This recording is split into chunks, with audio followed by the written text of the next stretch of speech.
ಉಸ್ತುವಾರಿ ವಿರುದ್ಧ ಹೈಕಮಾಂಡ್ ಭೇಟಿಗೆ ಸಜ್ಜಾಗಿದ್ದಾರೆ ಶ್ರೀರಾಮುಲು. ಮೋದಿ ಅಮಿತ್ ಶಾ ಭೇಟಿಗೆ ಸಮಯ ಕೇಳಿದ್ದೀನಿ ಅಂತ ಏಷ್ಯಾನೆಟ್ ಸುವರ್ಣ ನ್ಯೂಸ್ಗೆ ಶ್ರೀರಾಮುಲು ಹೇಳಿದರು. ನನ್ನ ವಿರುದ್ಧ ಬಂದ ಆರೋಪವನ್ನ ನಾನು ಸಹಿಸೋದಕ್ಕೆ ಸಾಧ್ಯನೇ ಇಲ್ಲ. ನನ್ನ ಮೇಲಿನ ಆರೋಪ ಸುಳ್ಳು ಅನ್ನೋದನ್ನ ತಿಳಿಸ್ತೀನಿ. ಹೈಕಮಾಂಡ್ ಭೇಟಿ ಮಾಡಿ ಎಲ್ಲವನ್ನ ಸಹ ವಿವರವಾಗಿ ಹೇಳ್ತೀನಿ. 30 ವರ್ಷದ ನನ್ನ ರಾಜಕೀಯ ಜೀವನದಲ್ಲಿ ಕಪ್ಪು ಚುಕ್ಕೆ ಇಲ್ಲ. ಸಂಡೂರು ಸೋಲಿಗೆ ಯಾರ ಕಾರಣ ಅನ್ನೋ ವರದಿಯನ್ನೇ ಇನ್ನೂ ಸಹ ಪಡೆದಿಲ್ಲ. ವರದಿ ಪಡೆಯುವ ಮುನ್ನವೇ ನನ್ನ ವಿರುದ್ಧ ಆರೋಪ ಮಾಡಿದ್ರು. ಜನಾರ್ದನ ರೆಡ್ಡಿ, ಬಂಗಾರು ಹನುಮಂತು ಮಾತು ಕೇಳಿ ಆರೋಪ ಮಾಡ್ತಾ ಇದ್ದಾರೆ. ಆರೋಪದಿಂದ ನನಗೆ ನೋವಾಗಿದೆ, ಇದನ್ನ ಸಹಿಸೋದಕ್ಕೆ ಆಗ್ತಾ ಇಲ್ಲ ಅಂತ ಏಷ್ಯಾನೆಟ್ ಸುವರ್ಣ ನ್ಯೂಸ್ಗೆ ಶ್ರೀರಾಮುಲು ಹೇಳಿಕೆ ಕೊಟ್ಟಿದ್ದಾರೆ. ಇದೇ ವಿಚಾರಕ್ಕೆ ಸಂಬಂಧಪಟ್ಟಂತೆ ವರಿಷ್ಠರನ್ನು ಭೇಟಿ ಆಗ್ತೀನಿ. ಮೋದಿ ಹಾಗೆ ಅಮಿತ್ ಶಾ ಅವರನ್ನ ಭೇಟಿಯಾಗೋದಕ್ಕೆ ಈಗಾಗಲೇ ಸಮಯ ಕೇಳಿದ್ದೀನಿ. ಆದಷ್ಟು ಬೇಗ ಭೇಟಿಯಾಗಿ ಏನೇನು ಆಗ್ತಾ ಇದೆ, ನನ್ನ ಮೇಲೆ ಯಾಕೆ ಈ ರೀತಿಯಾದಂತ ಆರೋಪ ಆಗ್ತಾ ಇದೆ, ಅದರ ಬಗ್ಗೆ ಅವರಿಗೆ ತಿಳಿಸ್ತೀನಿ. ನನ್ನ ಮೇಲಿನ ಆರೋಪ ಸುಳ್ಳು ಅನ್ನೋದನ್ನ ನಾನು ತಿಳಿಸ್ತೀನಿ ಅಂತ ಹೇಳ್ತಾ ಇದ್ದಾರೆ. ಈ ಬಗ್ಗೆ ಹೆಚ್ಚಿನ ಡೀಟೇಲ್ಸ್ ಕೊಡ್ತಾರೆ ನಮ್ಮ ಪ್ರತಿನಿಧಿ ರವಿ ಶಿವರಾಮ್.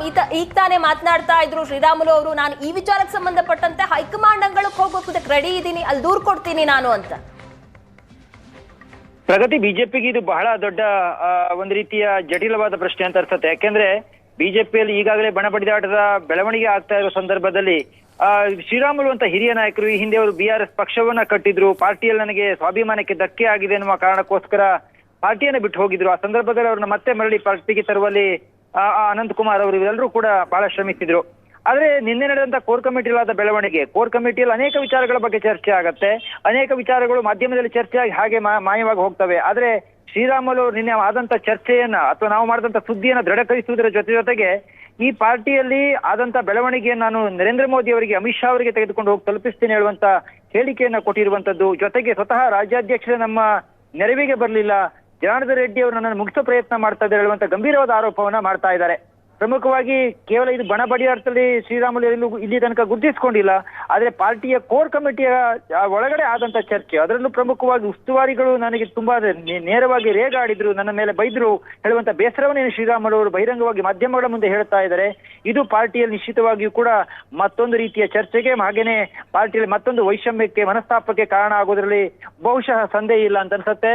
ಯಾರೋ ಒಬ್ಬ ಸಾಮಾನ್ಯ ಶಾಸಕನಾಗಿದ್ರಿ ಅಥವಾ ಸಾಮಾನ್ಯ ಕಾರ್ಯಕರ್ತ ಆಗಿದ್ರೆ ಇಷ್ಟೊಂದು ವಿಚಾರಕ್ಕೆ ಅಥವಾ ಇಷ್ಟೊಂದು ದೊಡ್ಡ ಸಂಗತಿ ಆಗ್ತಾ ಇರಲಿಲ್ಲ. ಶ್ರೀರಾಮುಲು ಅವರು ಇಡೀ ರಾಜ್ಯಾದ್ಯಂತ ಓಡಾಟವಾಣಿ ಪಾರ್ಟಿಯನ್ನ ಕಟ್ಟಿ ಒಂದಿಷ್ಟು ಪರ್ಸೆಂಟೇಜ್ ವೋಟನ್ನ ಪಡೆದು ಬಿಜೆಪಿ ಅವತ್ತಿನ ಸೋಲಿಗೆ ಪಾತ್ರರಾದಲ್ಲಿ ಅವರು ಕೂಡ ಒಬ್ರು, ಅಂದ್ರೆ ಬೇರೆ ಪಾರ್ಟಿಯನ್ನ ಕಟ್ಟಿದ್ದ ಕಾರಣಕ್ಕಾಗಿ ಅವತ್ತು ಯಡಿಯೂರಪ್ಪನವರು ಪಾರ್ಟಿಯನ್ನ ಬಿಟ್ಟು ಹೋದ್ರು, ಶ್ರೀರಾಮುಲು ಅವರು ಪಾರ್ಟಿಯನ್ನ ಬಿಟ್ಟು ಹೋದ್ರು. ಹೀಗಾಗಿ ತಾನು ಒಬ್ಬ ಲೀಡರ್, ಪಾರ್ಟಿಯಲ್ಲಿ ನನ್ನ ಅವಶ್ಯಕತೆ ಎಷ್ಟಿದೆ ಹೇಳುವುದನ್ನು ಸಾಬೀತು ಮಾಡುವಂತ ಸಂದರ್ಭದಲ್ಲಿ ಈಗ ಶ್ರೀರಾಮುಲು ಅವರಿಗೆ ಇದನ್ನ ನಾನು ಹೈಕಮಾಂಡ್ ತೆಗೆದುಕೊಂಡು ಹೋಗ್ತೀನಿ, ಅಮಿತ್ ಶಾ ಅವ್ರಿಗೆ ದೂರು ಕೊಡ್ತೀನಿ ಹೇಳುವಂತದ್ದು ರಾಜ್ಯ ಬಿಜೆಪಿಯಲ್ಲಿ ತಲೆದೋರಿರುವಂತಹ ಮತ್ತೊಂದು ದೊಡ್ಡ ಪ್ರಕರಣ ಅಂತ ಅನ್ಸುತ್ತೆ. ಎಸ್ ಸರ್, ರವಿ ಶಿವರಾಮ್ ಮತ್ತೊಂದು ವಿಚಾರ ಹೇಳ್ತಾ ಇದ್ರು ಶ್ರೀರಾಮುಲು ಅವರು, ರಾಜ್ಯಾಧ್ಯಕ್ಷರು ನನ್ನ ಪರವಾಗಿ ಮಾತಾಡಲಿಲ್ಲ ಯಾಕೆ ಅಂತ ಅವ್ರನ್ನೇ ಕೇಳಬೇಕು ಅಂತ. ರಾಜ್ಯಾಧ್ಯಕ್ಷರು ಏನಾದ್ರು ರಿಯಾಕ್ಟ್ ಮಾಡಿದಾರ? ತುಂಬಾ ಕುತೂಹಲ ಇದೆ, ಏನ್ ಹೇಳ್ತಾರ ಈ ವಿಚಾರಕ್ಕೆ ಸಂಬಂಧಪಟ್ಟಂತೆ ಅಂತ. ಪ್ರಗತಿ, ರಾಜ್ಯಾಧ್ಯಕ್ಷರಾಗಿರುವಂತಹ BY ವಿಜಯೇಂದ್ರ ಅವರು ಇವತ್ತು ಮಾಧ್ಯಮಗಳ ಪ್ರತಿಕ್ರಿಯೆಯನ್ನು ಸಿಗ್ಲಿಲ್ಲ. ಅವರು ತಮ್ಮ ಕ್ಷೇತ್ರ ಶಿಕಾರಿಪುರಕ್ಕೆ ಹೋಗಿದ್ದಾರೆ. ನಿನ್ನೆ ಕೋರ್ ಕಮಿಟಿ ಸಭೆ ಮುಕ್ತಾಯ ಆಗ್ತಾ ಇದ್ದಂತೆ ಅವ್ರ ಕ್ಷೇತ್ರದಲ್ಲಿ ಕಾರ್ಯಕ್ರಮಗಳಿತ್ತು, ಹಾಗಾಗಿ ಅಲ್ಲಿ ನೇರವಾಗಿ ಹೋಗಿದ್ದಾರೆ. ಅವರ ಬಗ್ಗೆ ಬಹುಶಃ ಮಾತನಾಡಬಹುದು ಅವರು. ಆದ್ರೆ ಪ್ರಮುಖವಾಗಿ ಸಂಡೂರಿಗೆ ಟಿಕೆಟ್ ಅನ್ನ ಕೊಡುವ ಸಂದರ್ಭದಲ್ಲಿ ಪ್ರಗತಿ ಸಾಕಷ್ಟು ರೀತಿಯ ಚರ್ಚೆಗಳಿದ್ವು. ಅಲ್ಲಿ ಯಾರಿಗೆ ಟಿಕೆಟ್ ಅನ್ನ ಕೊಡಬೇಕು ಅನ್ನುವಂತ ಗೊಂದಲ ಬಂದಾಗ ಅಂತಿಮವಾಗಿ ಬಂಗಾರು ಹನುಮಂತ ಅವರಿಗೆ ಟಿಕೆಟ್ ಅನ್ನ ಕೊಡೋದು ಫೈನಲ್ ಆಯ್ತು. ಹನುಮಂತ ಅವರಿಗೆ ಟಿಕೆಟ್ ಅನ್ನ ಕೊಡೋದಕ್ಕೆ ವಿಜೇಂದ್ರ ಅವರು ಕೂಡ ವಿರೋಧವನ್ನ ಮಾಡ್ಲಿಲ್ಲ.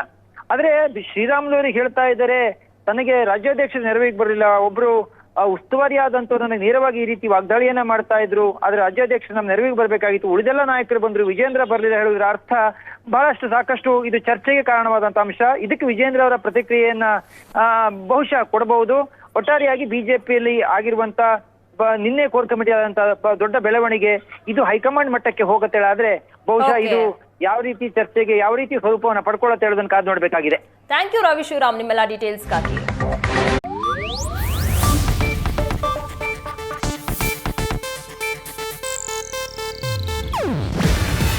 ಇದು ಏಷ್ಯಾನೆಟ್ ನ್ಯೂಸ್ ನೆಟ್ವರ್ಕ್ ಪ್ರಸ್ತುತಿ. ನೀವು ನೋಡ್ತಿದ್ದೀರಾ ಏಷ್ಯಾನೆಟ್ ಸುವರ್ಣ ನ್ಯೂಸ್.